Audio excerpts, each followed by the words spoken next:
저희가 지나간 사람들만 33,141명이. 아, 진짜? 네. 3만 명이나 됐어? 3만 명이나 망원동이? 약간 그런 저도 놀랐는데.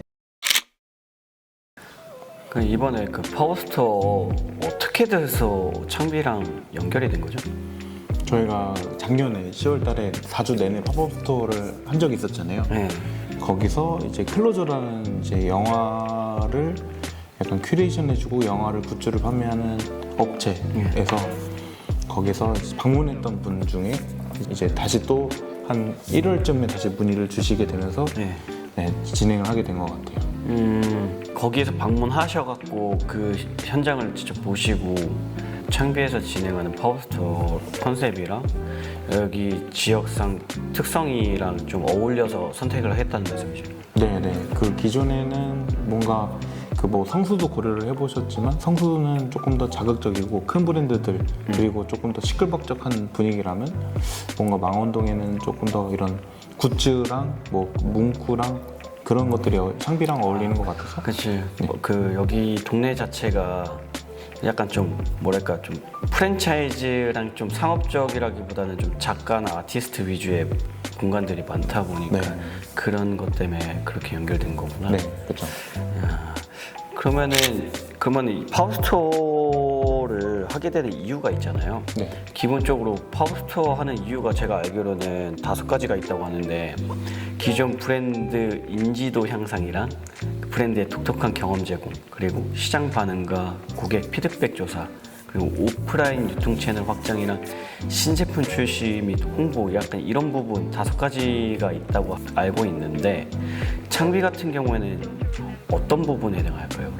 우선은 첫 번째로 그 기존 고객 타겟층이 창비 시선이라는 500호 기념이기 때문에 창비 시선이 시집이에요. 네. 근데 저희가 일반적으로 뭐 20, 30대들이 시집을 보는지 안 보는지 조금 이제 어떻게 보면 MZ세대들 타겟을 해서 브랜드 인지도를 확장도 하고 고객에 대한 어떤 연령층을 더 넓히고 싶었던 부분인 거죠. 그래서 처음에 말씀해 주셨던 기존 브랜드의 인지도 향상이 될 수도 있고 그리고 물론 거기에 이제 독특한 경험을 제공을 해서 반응도 파악하고 피드백도 조사를 하는 건 맞지만 메인 목적은 이제 인지도 향상이었던 것 같아요. 아, 그쵸.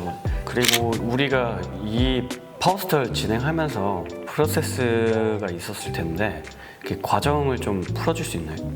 그래서 정리를 하면 첫 번째 분이 준 컨셉에 대한 내용을 주신 걸 가지고 또 체험이 어떤 게 있으면 좋겠는지를 받은 다음에 그걸 가지고 체험을 배치를 하게 되면서 그 결국에 주신 컨셉에 맞게 디자인을 저희가 합니다. 네, 그쵸. 그리고 컨셉을 디자인한 거를 예시로 이제 저희가 캡처랑 이제 해서 2D와 3D로 복합적으로 해서 DP는 이렇게 될 것이다라고 시뮬레이션을 시뮬레이션을 해서 고객사한테 전달을 하죠. 그 다음에 전달을 하면 컨펌을 해주면 거기에 이제 들어갈 이제 구매 물품들, 발주 물품들, 시공할 것들 다 저희가 리스트업을 해요. 네, 그쵸. 그 다음에 이것도 다시 한번 체크를 하고 그 다음에 여기서 저희가 이제 발주를 하면서 필요한 물품들도 DP 물품이죠. 그런 것들이 다 이제 오게 되면 저희가 받았는지 체크를 하면서 그리고 오는 동시에 거의 DP를 했었던 것 같아요. DP 날쯤 되면 DP 같은 경우는 가오픈 전에 이제 하루 이틀 사이에 다 마무리를 져야 되는데 맞아요. 디스플레이랑 시공을 하루 이틀 전에 다 설치를 다 완료를 하죠.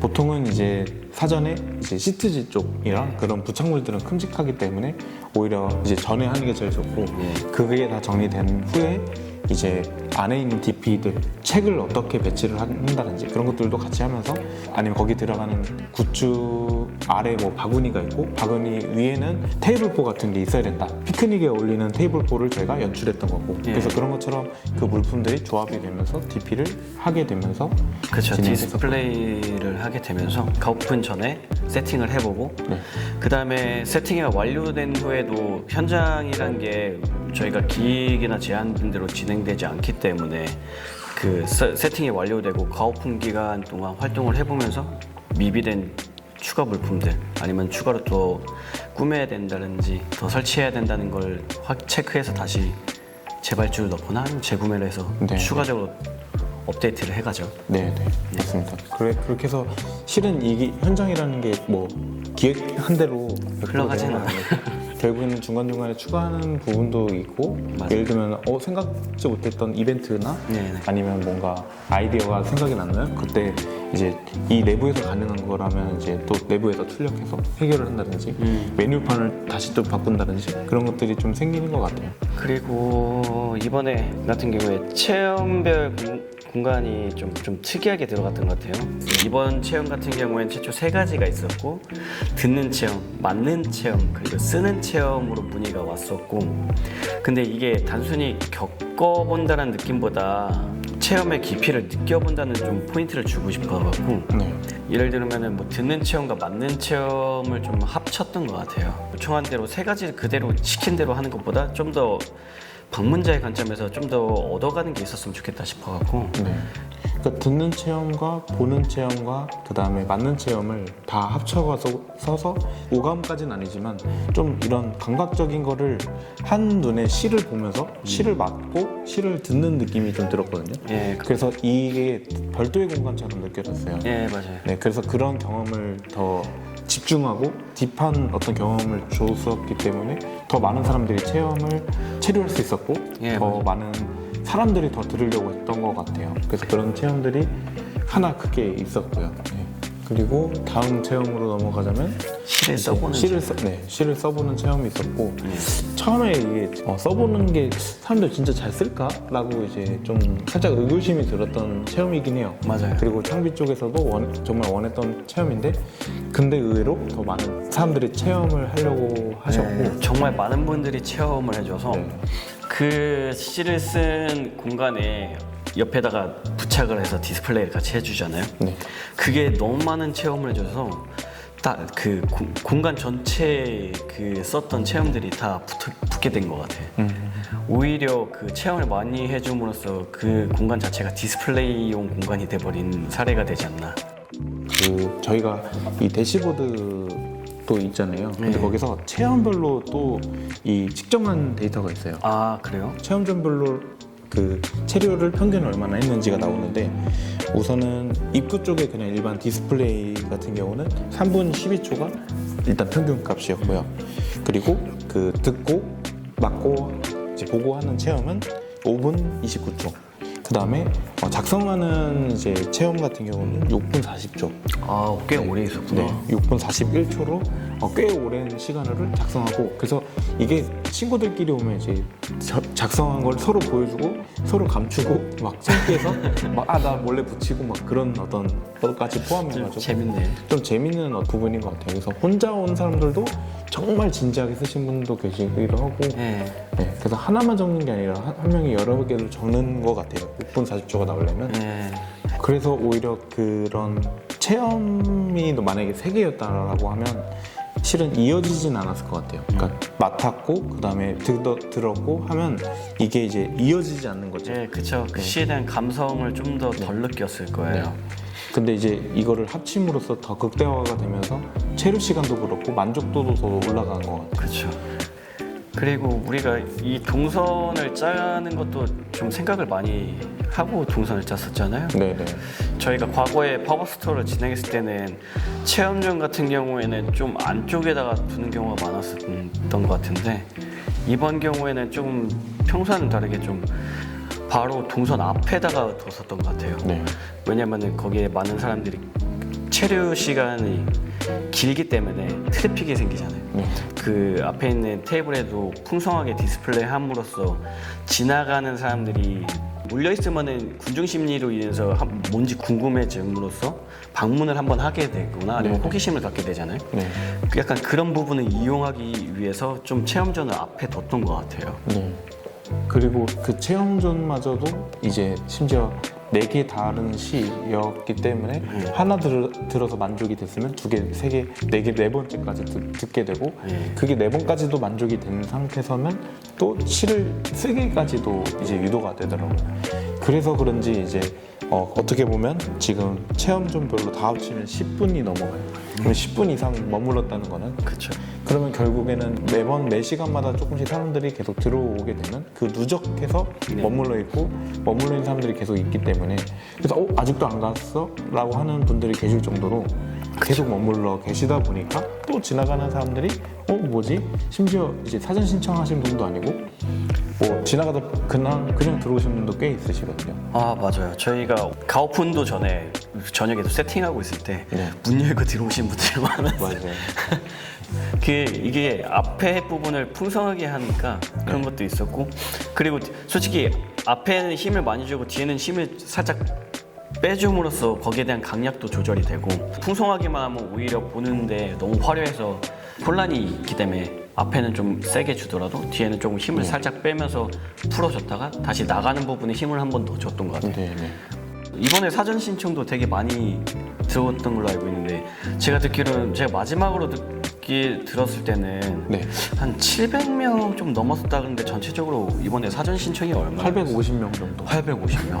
그래서 역대급이긴 한데 네, 역대급. 이 어떻게 보면 물론 이제 창비 채널에서나 네. 저희 채널이나 여러 가지 채널에서 올라가긴 했지만 사전 신청해 주셔서 오시겠다고 했던 분만 해도 850명이었어요. 한 2주 동안 850명의 사전 신청분이 있었는데, 그거 외에도 워크인까지 하면 진짜 방문자 수가 어마어마했던 것 같아요. 네.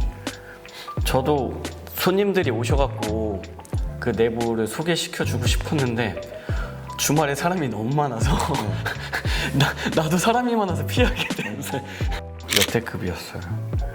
그리고 저희가 그 시크닉이라는 주제를 좀 살려보려고 공간을 좀 많이 꾸몄었잖아요. 디스플레이를 많이 추가하고. 네. 그게 그때 어떤 식으로 표현을 했는지 한번 얘기를 해볼까요? 어차피 시크닉이라는 게 시와 피크닉의 결합이다 보니까 네. 그 뭔가 시라는 어떤 서정적인 내용, 어떤 느낌과 피크닉의 밝은 느낌을 그쵸. 좀 조합을 하려고 했던 것 같아요. 예. 근데 이제 저희가 일단 갖고 있는 물품 말고도 추가로 이제 구매를 하면서 여러 가지 하게 되는데, 흔히 알 수 있는 돗자리, 뭐 그쵸. 돗자리 위에 피크닉 갈 때 가져가는 가방들, 바구니라든지, 그리고 이제 봄을 뜻하는 약간 꽃이라든지 그 꽃을 담으려면 유리병이 들어가게 되고, 그러한 어떤 것들이었지 않았나. 네. 큼직하게는. 꽃도 그냥 화려한 꽃이 아니라 감성적인 피크닉이기 때문에 좀 수수한 꽃을 좀 많이 썼던 것 같아요. 네. 예를 들면 데이지 같이 하이트 베이스에 좀 꽃잎이 좀 많이 붙어 있는 꽃이라든지 좀 자잘자잘하게. 네. 그 막 큰 포인트를 장미 이런 거 말고, 튤립 말고. 예, 튤립 같은 거 말고 화려한 색깔이 아니라 좀 수수하고 좀 더 가까운 곳에서 자글자글하게 느낄 수 있는 좀 들국 같은 걸 많이 썼던 것 같아요. 네. 그렇게 해서 다양한 연출을 시도했고, 그 포토존에서도 그런 어떤 바구니라든지 에코백, 뭐 돗자리, 이런 게 여러 가지 있었죠. 캠핑 의자들. 맞아요.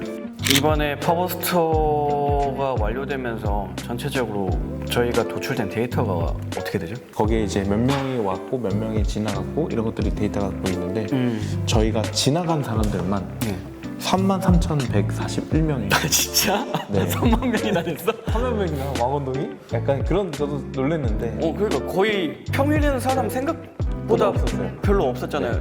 그렇게 됐고, 여기에서 그 33,000명 중에 네. 9,154명이 네. 이 팝업스토어를 3초간 이상 쳐다본 사람들이고요. 아, 1,741명이 그 들어온 사람입니다. 실제 체험, 모든 체험을 다 하고 무사히 한 바퀴 돈 분들이 1,741명 정도가 된 거고, 결국에는 9,000명 정도가 보긴 봤지만 그 중에서 경험을 하신 분들이 1,741명이지 않나 그렇게 보고요. 홍보 효과는 3만 명 이상이 된. 그쵸. 홍보 자체가 3만 명이었고 그 중에서 관심이 9,000명이 있었다. 뭐지? 하고 이렇게 9,000명이 보게 되었고, 그리고 이제 거기서 머물러 있던 사람들이 이제 평균 이제 6분에서 8분 정도 사이에 이제 계셨던 걸로 이제 확보가 되고 있고요. 그렇죠. 네.